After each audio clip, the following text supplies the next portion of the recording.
Good morning, everyone. Thank you for joining us for yet another conversation with Charles and I have been cruising through the franchise industry. This week, we're going to continue those conversations as well as add in a few other non-traditional guests.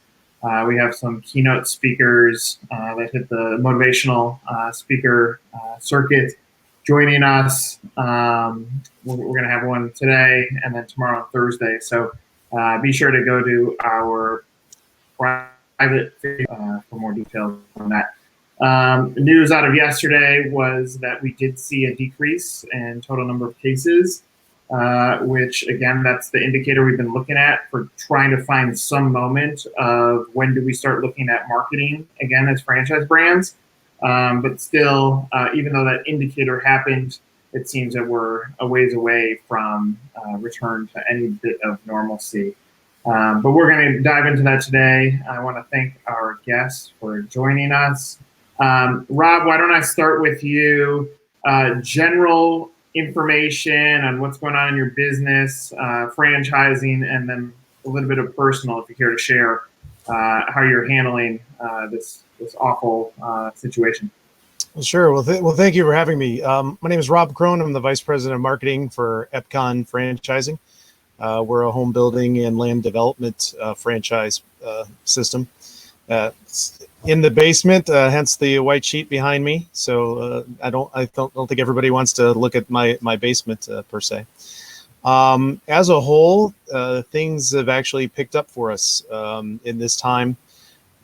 This type of market opportunity, actually, we target people who are already in the home building space. They may be custom builders or low volume production builders and have been very busy the last several years.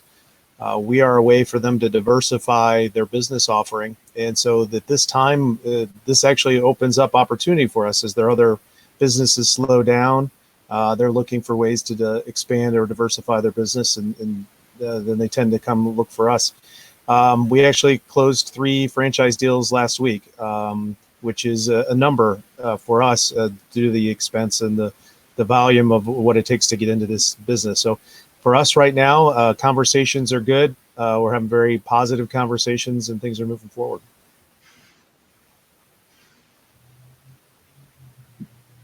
Leah, same question to you. We'd love your general insights on what's going on in your world too.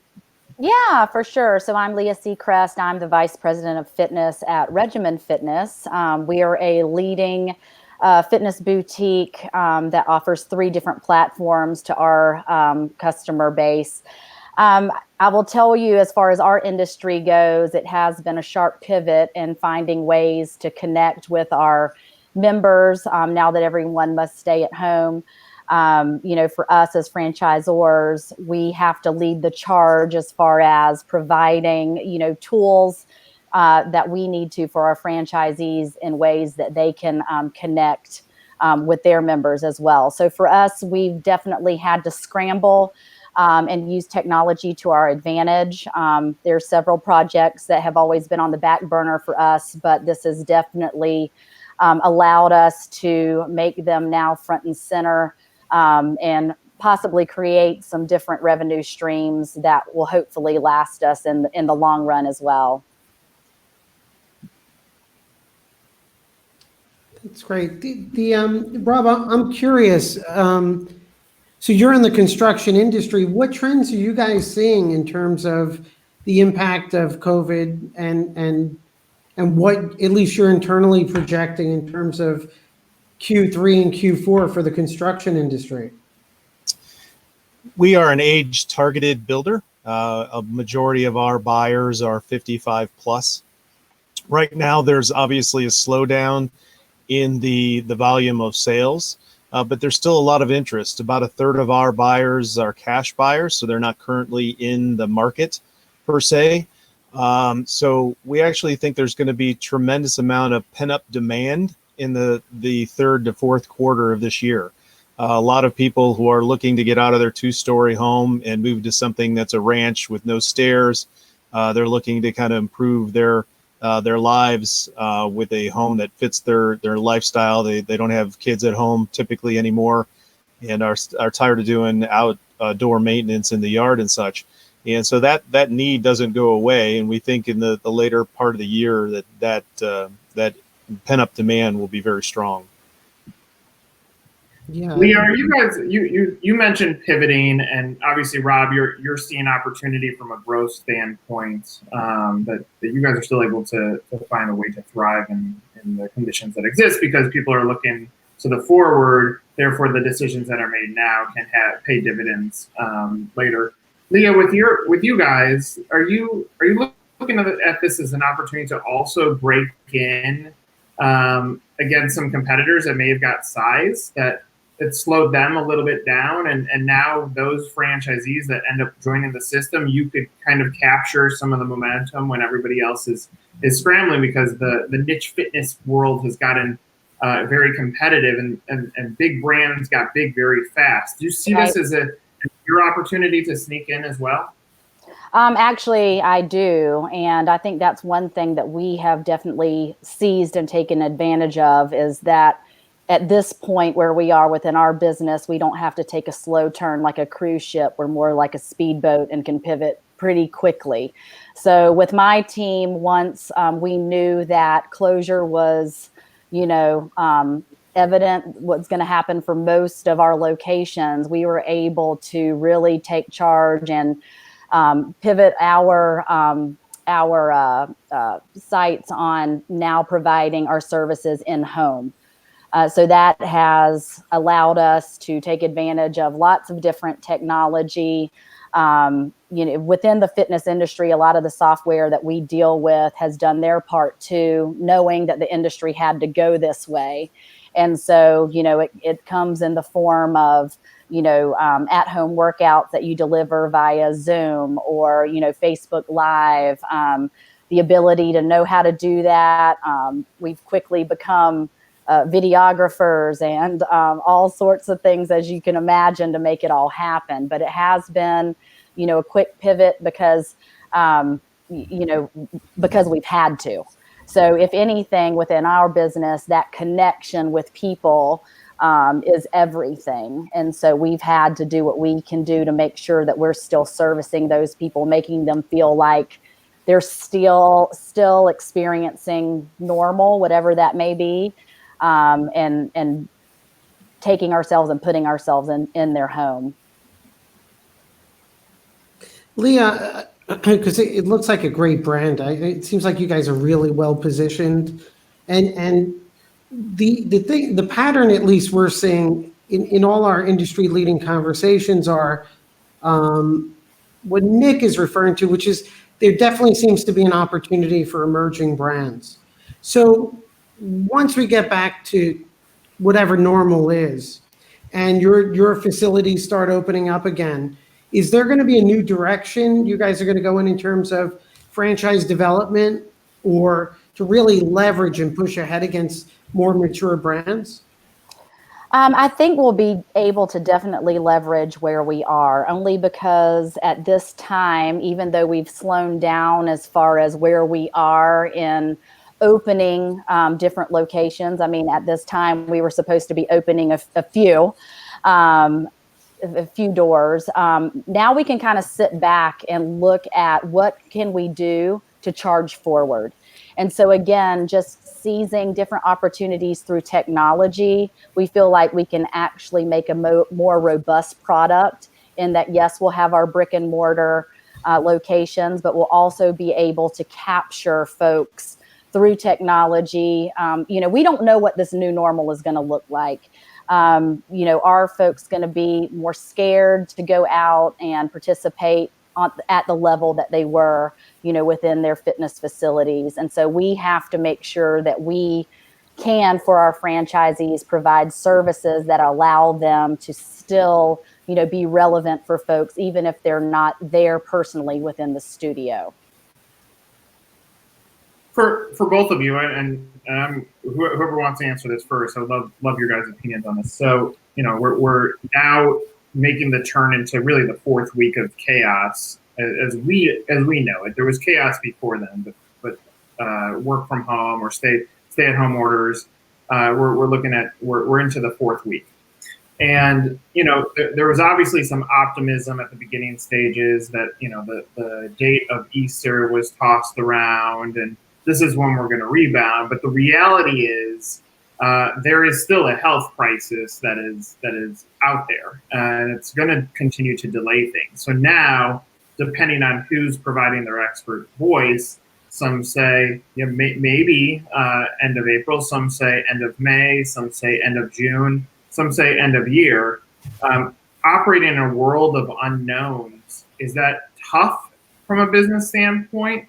And is there a point where the businesses that you guys operate are going to be faced with pivoting again because the timeline on round one of how long you can sustain at current standing has expired? Either of you, I would love your opinions on that. Well, I think that's obviously an unknown, great unknown. We have franchise builders in 30 different states, and I think all the states are at different levels of when things got locked down and when they may open back up, when their curves may open back up. Here in Ohio, we tended to shut down pretty early. That's one of our corporate markets, and in North Carolina, we have corporate markets as well, and they shut down pretty early as well. So hopefully we can maybe get back to normal a little bit sooner than maybe some of the other markets. One advantage that we have had in a number of places is that construction was deemed an essential service. We still have a number of homes that we sold over the past year that still need to be built. So our people are still out constructing those homes. There's still business going on and still people buying homes. That need hasn't gone away. So I think it's going to be a matter of flexibility of when things open back up in whatever particular market, and then how we can support our franchise builders across the country.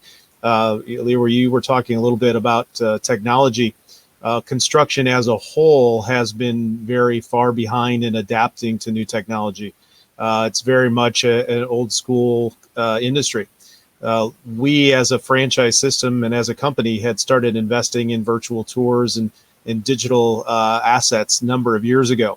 And we've immediately been able to employ those for our franchise builders around the country so that they can have virtual tours remotely with interested buyers, be able to take them in, show them the home, and give them a sense of what it is they would be wanting to purchase. So I think it's a matter of being flexible and adaptable for whatever's coming.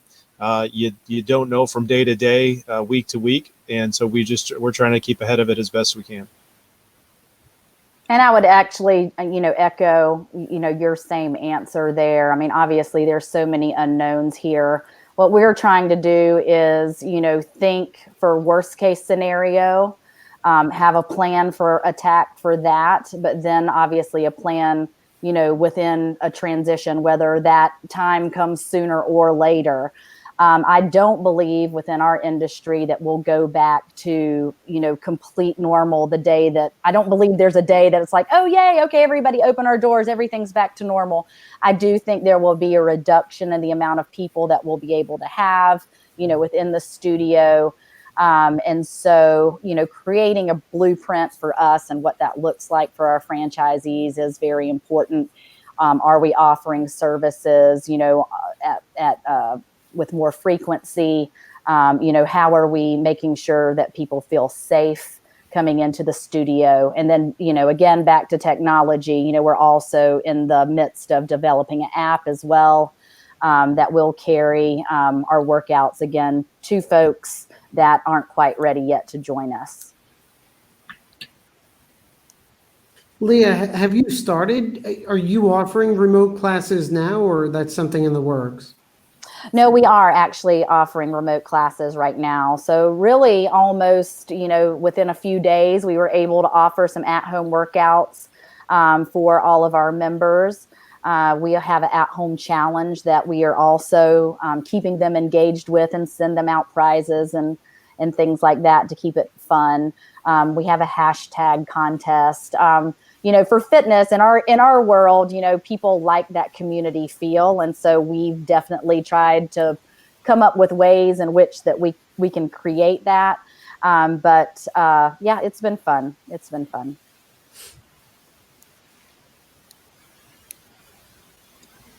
So when we get into now shifting into supporting franchisees and what role they're playing in your guys' company, I would love two sides of my question. One is from a support structure, what are you guys doing to give them some scaffolding during this time? And then secondly, have your organizations moved into including them in discussions?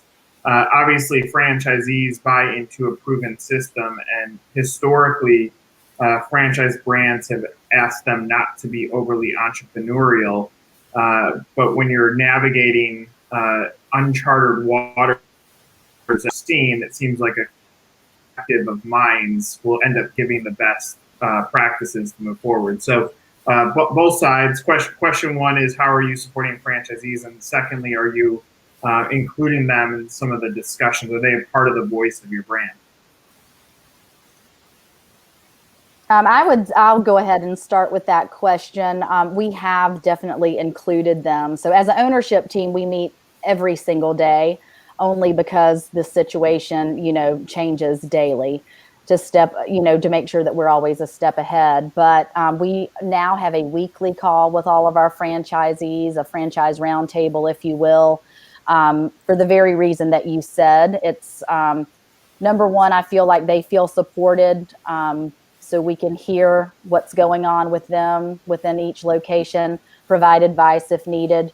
But then also this gives us a time to really listen to them on ideas moving forward, on ways that we can support them better, or, how they see us coming out of this. Yeah, I agree with that wholeheartedly. It's getting their input and their feedback. Our franchise builders do not exclusively build the Epcon community's product. They can retain their existing business. So a lot of the times we're not dictating to them everything that they say and do, but our corporate entity is the largest franchise. And we try to be the R&D arm of a lot of the things that we do. So we're sharing the language that we're using in our emails and our social media and our outbound communication in videos and such. So we're sharing those assets. But just as you said, we had a webinar for the executive teams here just recently, the ownership, kind of walking through the business side that they all need to be aware of. And then we also had another roundtable with the marketing folks. So each of our franchise builders has a dedicated marketing person, and we got together a little bit after a number of the talking head consultant webinars came out. Ours was more of a let's talk about what each of us is going through, how we're adapting at the local level, because we all work and learn more from each other than just have one voice that's coming forward and saying one opinion. They're all across the country. They're all going through slightly different things. And we wanted to hear from each of them so that they could share amongst themselves. That's one of the great things of any franchise system, is that you can learn from other people doing the same thing you are in other parts of the country. Yeah, and just to piggyback off that, I do believe in taking advantage of this pause in business. We're always, as leaders, looking for ways to, or a time to take care of those projects that we've been wanting to explore or, implement. And so within this pause, it really does give us a chance to sit back and work on some things, that we've been wanting to work on for a while. We did have our franchisees come up with top 10 things that they would like to see, us as a corporate team work on. And so that was a great meeting, great roundtable, just seeing what they would like us to work on, within this time. Leah, I'm curious.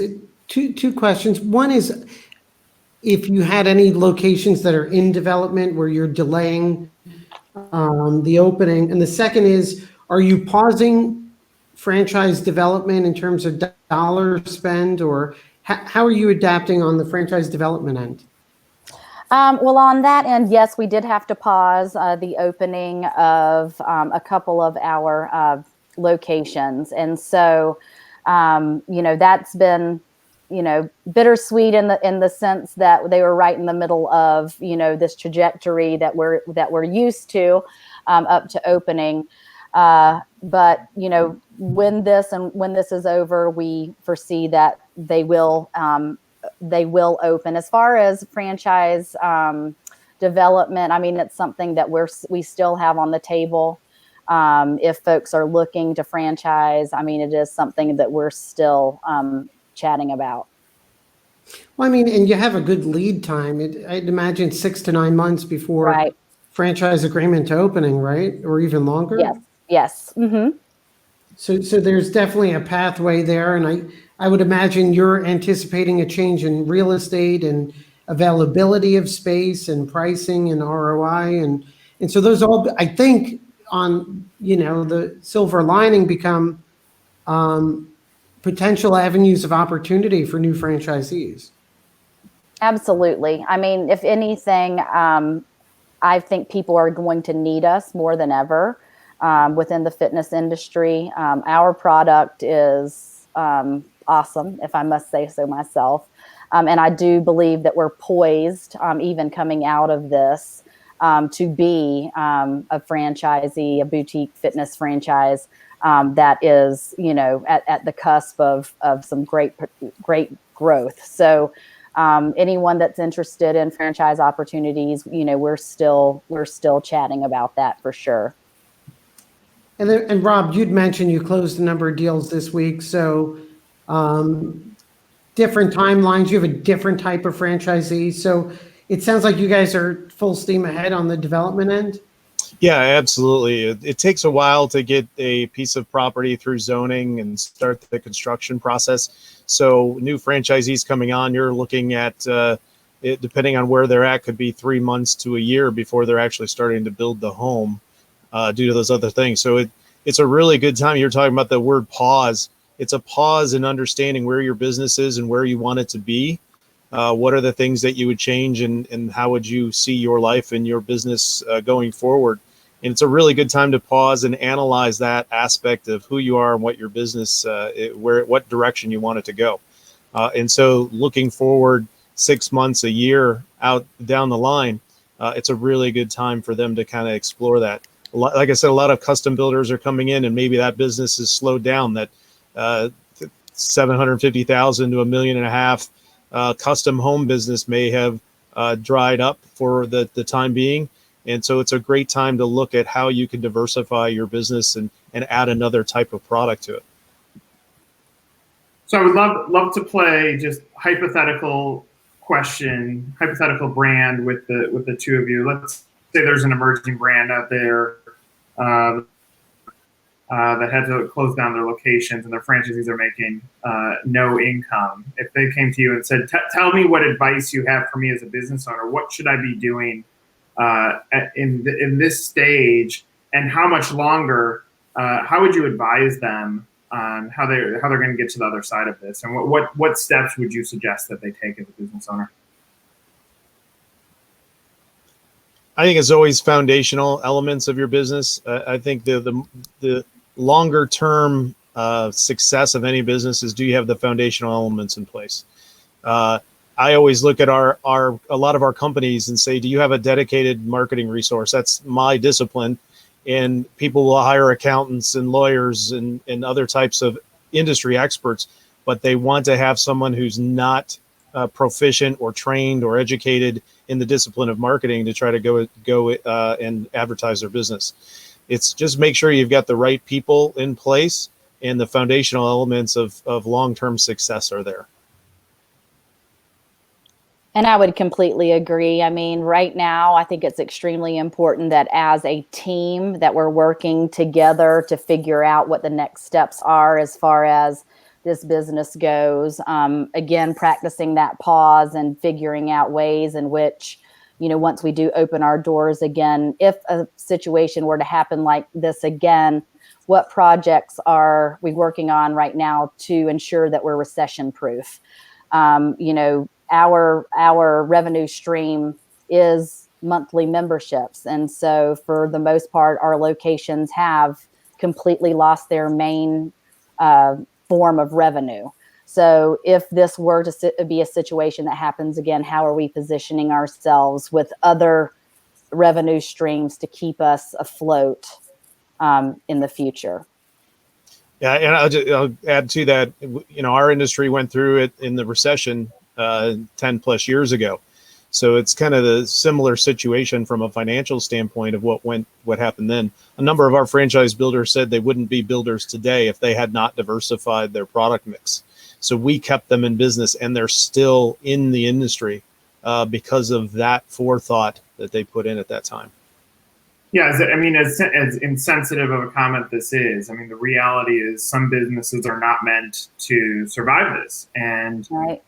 this is the gut check for a lot of businesses to say, do you have the pieces in place? Rob, from a foundational standpoint, I completely agree with you that this is your time to check mark what have you done right, and then Leah, from accessing your team and saying we need to work together to build a unified mindset to figure out how do we recover out of this. Like those two things start working. The brands that have the foundational elements and a team in place are going to be probably the ones that can withstand time, whether that's 1 more month or it's 6 more months until business is at least back open. But some of them they just weren't prepared for this. So there will be a cleansing of probably what was fat in business and franchising on the other side of this, whether it's right or wrong.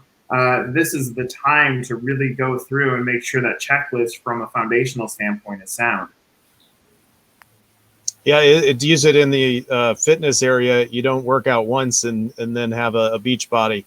You have to build up to it. You have to build that solid core and go from there. So Right. It's interesting to me about how brands get stronger in times of crisis and how teams revert back to core values and their unique selling proposition. And Tom, what you'd mentioned was super powerful, right? That, I mean, coming out of this, I would assume, based on what you've said, part of your brand story is, hey, we've learned in the past we're a diversification option for builders, and it's proven in the past and it's proven now. I mean, I think you come out of this by you having that clarity. I mean, I think you come out of this supercharged. No? yeah, absolutely. We have been building to this opportunity that we didn't know it was going to take in this form, but as you foresaw some level of recession, and that they've been talking about it in the construction industry for about 5 years, we knew in times of financial turmoil, franchising actually does well because people revert to safety. And there is safety in going with a time-tested and proven business model and someone who's been through the ups and downs previously and can help guide people through that.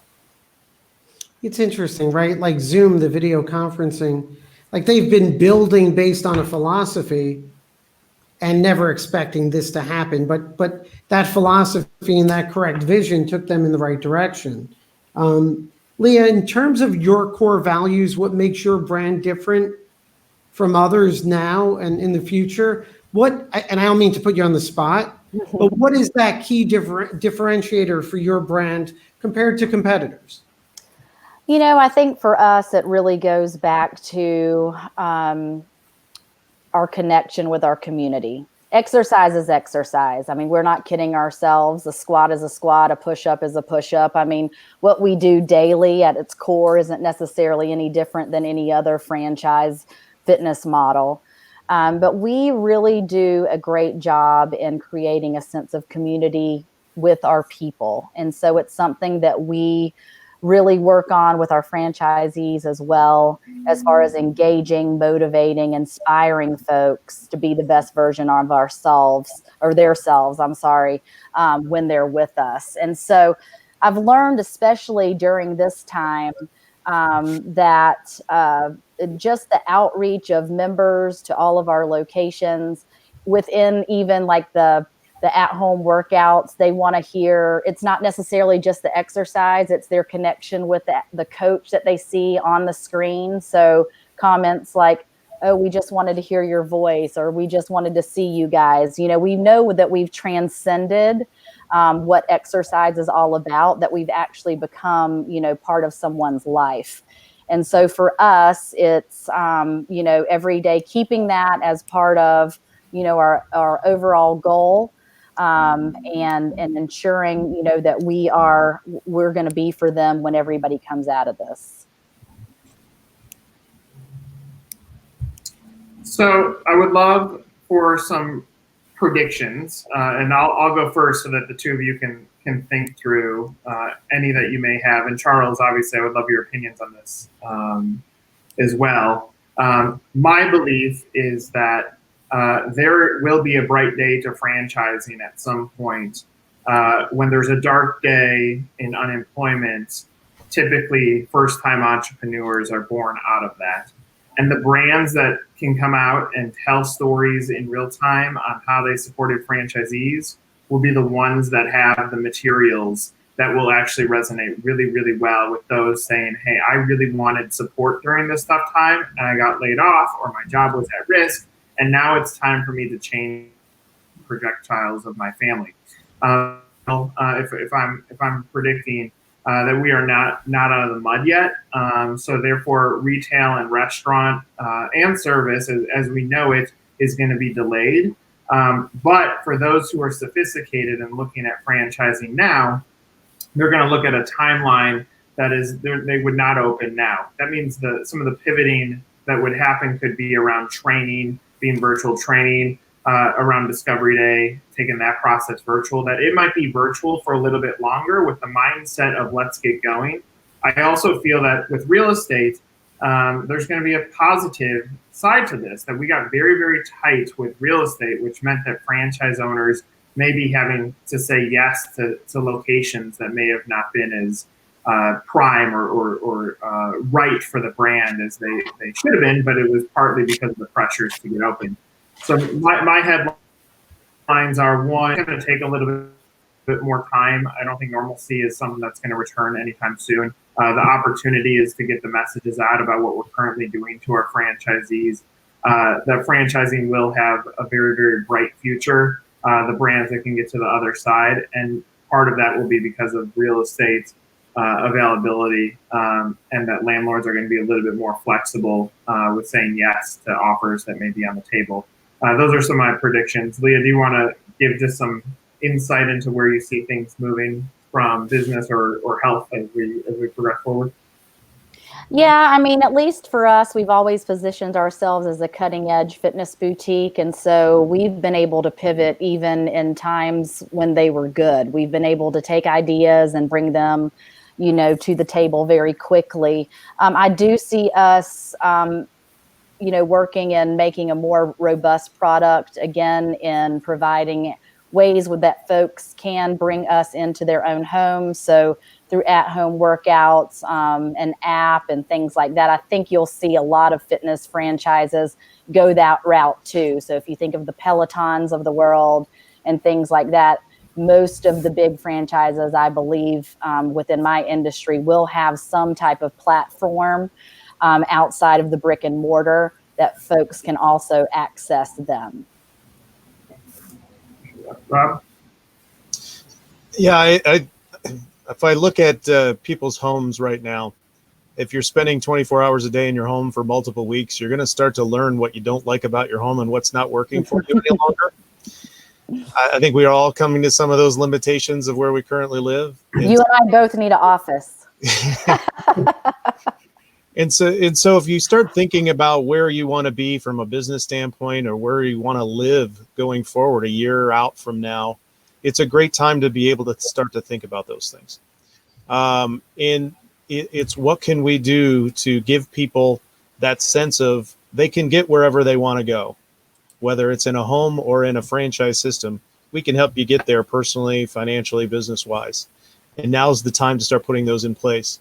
Predicting out, as you were talking about real estate, the startup costs for land acquisition may actually be going down.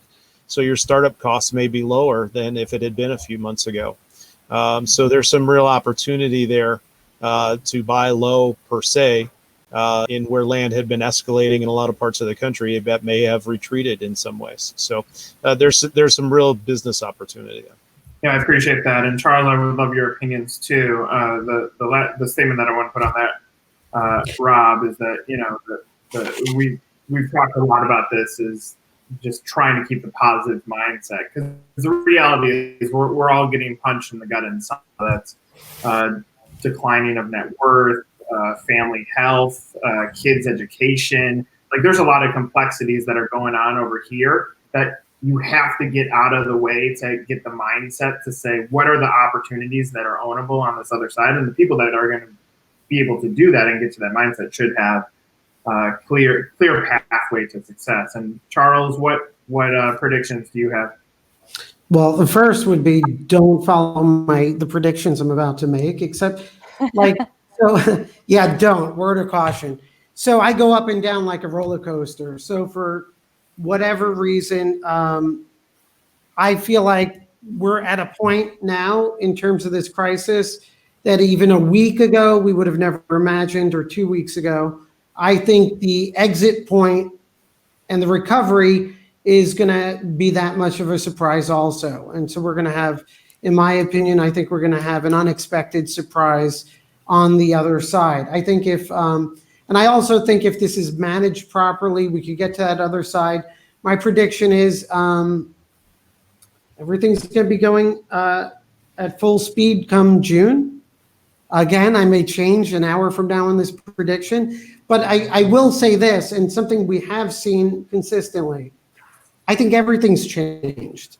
Whether it's our mindset toward politics, our mindset toward international relations, our mindset toward the role of government, and our mindset toward business entrepreneurship, I think everything has changed. Everyone has now invested in their future in a way where they've been able to reflect and are not going to accept, in many ways, mediocrity going forward. So I think there's been a fundamental shift in all of society. For franchise brands, I think there is opportunity. Nick, we've discussed many times at this crisis, one of the effects we're predicting is the pool of franchisees are now going to include entrepreneurs that would have never considered franchising. And so that franchisee base will increase. And the other prediction is, we've talked about zombie brands. I think this is a seismic shift. I think there's going to be brands that are going to win, thrive, the big brands of tomorrow and next year or 2 years from now, or the startup and emerging brands right now. And so brands that have a core values and a core purpose, right? Rob, what you said is powerful stuff, right? So I always focus on when we, and we're a franchise law firm, but whenever you have a service or product, you're always focused on what's the transformation that your franchisees will experience when they sign on, and what's the transformation that your customers when they buy your product or service, right? And you said something in line with that and very powerful, which is we can help you get to where you want to go, right? And whether that's a franchisee or as a consumer, and I think that's the winning formula. If your messaging, your focus, your values, your service delivery is focused on helping your future franchisees get to where they want to go and your customers, then you're going to win. If you're not, you're going to lose. And unlike the franchise world of yesterday, there may have been room for that. Capital may have made up for it. I think those brands are going to disappear or die a slow death. So I think there's all opportunity. At tomorrow, I may be very negative and say the economy is going into a Great Depression, but today I'm super positive. I'll just pick up on that a little bit, if you allow me a second, is in many ways when we develop a community and build homes, we're changing people's lives. And I don't say that lightly, is that oftentimes they're in a community or a neighborhood where they don't know anybody anymore. It's transitioned over, their kids have moved on, and they're living in a community where they don't really know anybody. Now they're in a community of people in similar situations, similar life stage, and now they've got people to turn to. I know my mom's in a senior apartment complex, and she would have been all by herself in her home previously. Now she's at least got the ability to interact with her neighbors and feels that sense of belonging and can share her experience with other people. And then when you get into the communities themselves, I'm asking all of our franchise builders to look inward to the people who already have homes, and maybe they don't have that as much social interaction.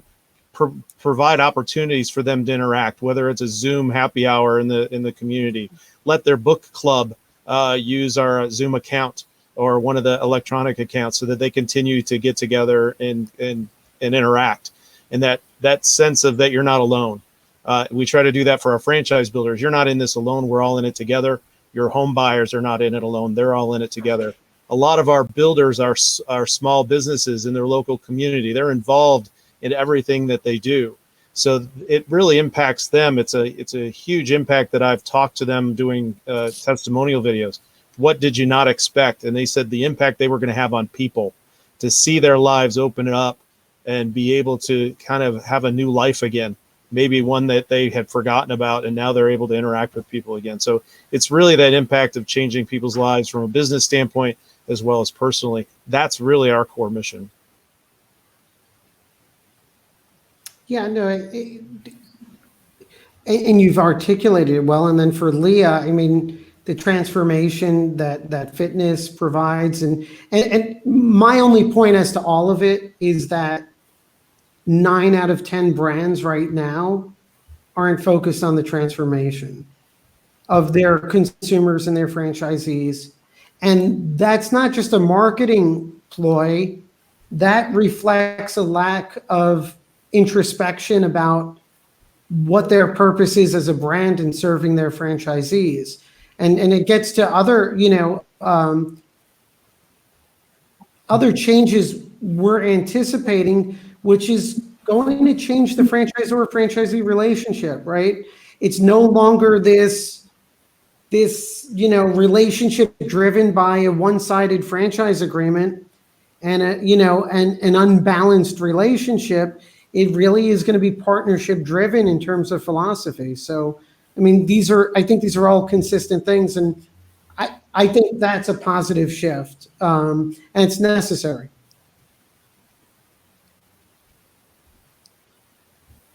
Yeah, I think brands that some of the shifting's already happened. Some brands call them franchisees, some call them franchise owners, and some call them franchise partners. I have a feeling even terminology around that of inclusive and being part of it. I agree with you. I think what is the transformation that you create needs to be answered very succinctly by you from a position on a franchise sales standpoint and you on a position from a consumer standpoint. So as we make the final turn here, just final thoughts. Leah, anything you want to share as we wrap up our discussion? I think this goes for everyone, from franchisee, franchisor, small business owner of any type. There's no blueprint for this. Give yourself some grace. Give yourself a chance to take a deep breath. And as corny as that may sound, I think right now that's what we all need. Take a step back and, take a look, reflect. And we're going to get through this. We may not know what it looks like on the other side. But if you do your homework, we're going to make it through. So there's going to be a bright light at the end of this tunnel for sure. Love that. Rob, final thoughts? I don't know if I can top that. I think that was pretty good. It's pretty solid. Charles? On my end, I think Leah stated it well. I think we covered some good stuff here. Yeah, we appreciate the conversation, guys. Obviously, we're trying to build a community of discussion for anybody that's watching at home. I hope you continue the discussion. You can put comments in on Facebook on any of the channels that this aired on. We'll make sure to get it to our guests. We wish you two the best of luck as you continue to navigate what's going to certainly be complexities over the next few months. But thank you so much for spending some time with us. Thank you for having us. Thank you very much. Thank you, guys.